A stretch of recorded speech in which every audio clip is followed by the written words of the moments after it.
Hello, Mike. Thank you for your time today, as well as throughout the whole season under less than ideal circumstances. Just how did this season go for you? I mean, obviously it was a new team. You didn't really have a full training camp. I mean, you spoke about maybe just taking some time to get acclimated, and once you did, things maybe flowed better for you. But just how did the past 4 or 5 months go for you? Yeah, I mean, I think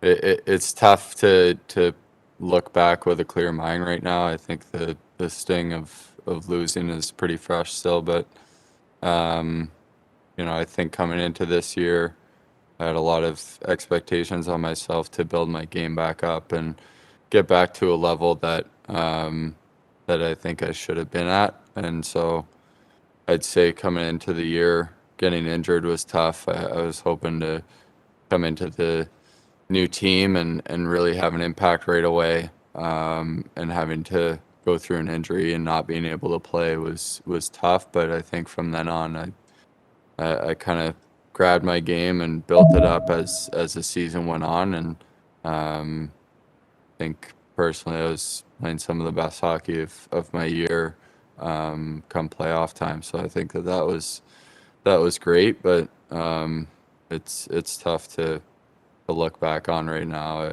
I think everyone feels the same way that we should still be playing hockey right now. Go ahead, Davey. Thank you for speaking with us, Mike, today and throughout the season.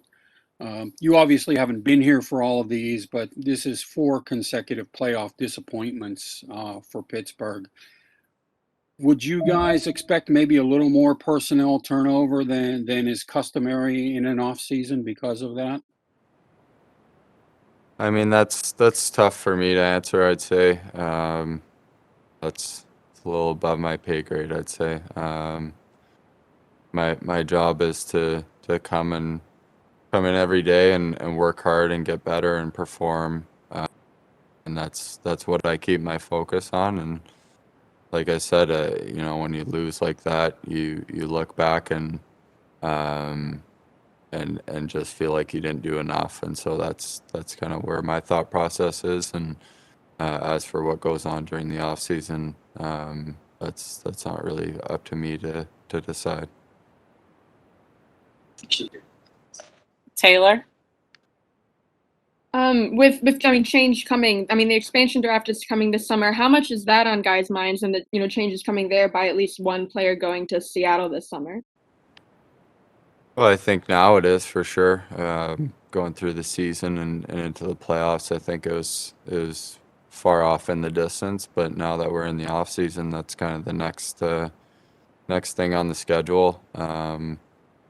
I think that is one of the toughest parts too about going into this year is that this off season is because we felt like we did have a great group and we had the ability to make a strong run in the playoffs and um, I think we played well. I think 5 out of the 6 games we outplayed them for large stretches of those games, and so to be sitting here not playing is really tough to digest. But I think that's also what makes change that could possibly happen, whether it's through the expansion draft or or through other means is tough because we felt like this was a great group that could have done a lot of damage. Rob Rossi. Mike, you obviously knew a good bit about Chris Letang before you came here. I'm wondering, spending a year in Pittsburgh with him, if you could share a little bit about what you know more about him now as a teammate and what he means to this organization in term on the ice and off the ice, really. Yeah, I mean, kind of training with him in Montreal, you obviously know of his reputation and pedigree, and he was always a big personality in the sense that when he walked into the gym, everybody noticed him because of who he was.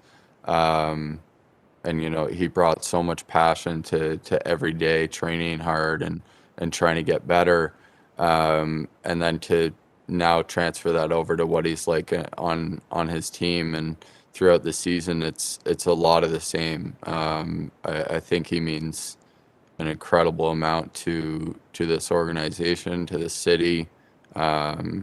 He's one of the most kind of recognizable guys around the city, and it's because of the years that he's put in to this team, the success that he's had, and you know, he's been such a big part of the team for so long, and he brings that work ethic and passion every day to make his teammates better. And so I think, you know, I've definitely gotten to know him better off the ice and of course on the ice too. But it's been a lot of the same of what I've seen in years past, training together in the summer, but just in a team environment. DeFabo. Hey, Mike, this is your first year here, obviously, with Mike Sullivan. In this one season together, what did you learn about his coaching philosophy and how he motivates players and what he does tactically to help the group? Well, I think he's incredibly good at I don't want to say dumbing down, but really making sure that his message is direct, simple, and clear for the team to understand exactly what is expected and needed against each team that we play against. I think he's great at being able to digest a game and really narrow down the focus into, okay, what did we do well, what didn't we do well, and how do we change that so that next time we play them, we do it in a much better way. And so I think that's you know, one of the biggest strengths that he has. And in terms of motivating, I think his passion for the game, his drive and intensity is contagious. And you know, he brings it to every practice, he brings it to every game. And as a player, that's great to play for, because it gives you energy and excitement for each shift that you go out on the ice. Last question, Jeff Hathorn. Mike, I know you guys work closely with Tristan. Have you had a chance to talk to him, and how does this series impact confidence in him, if at all, with you guys? No, it doesn't affect confidence that I have in him. No chance. I think he's one of the best goalies in the league, and you know, I know that there's been a lot of attention and a lot of blame on him through the series, but I think that's unfair. It's a team game, and through each game we made a lot of mistakes throughout the lineup, and to be able to think that you can narrow it down to one person or one position or whatever the case may be is unfair. I think you know, it was 6 games of back and forth play, and at the end of the day they got the best of it, and there's a lot of reasons for that. It's not just one. So I don't think my confidence in him has changed it